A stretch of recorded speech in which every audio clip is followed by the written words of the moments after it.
Tired of contract chaos? Let's ditch the paper piles and streamline your business by sending contracts with Honeybook, making it easier than ever. First, log into your Honeybook account and navigate to the Projects tab. This is where all your client interactions are neatly organized. Now, select the project for the client you want to send the contract to. If you haven't already created a project, you'll need to do that first. Then, click on the Create New button.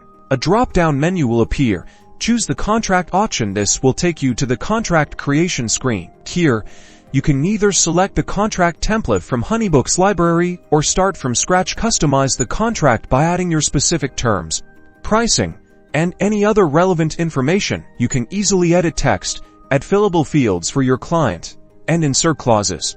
Ensure you have signature fields for both you and your client. Honeybook makes it easy to drag and drop these fields into the appropriate places within the contract. Once you're happy with your contract, click the Send button located at the top right corner of the screen. This will open an email preview window where you can customize the subject line and body of the email that your client will receive with the contract.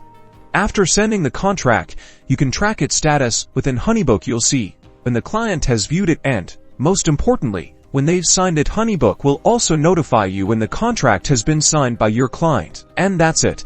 Sending contracts on Honeybook streamlines your workflow, providing a professional and efficient way to manage your agreements so you can get back to what you do best.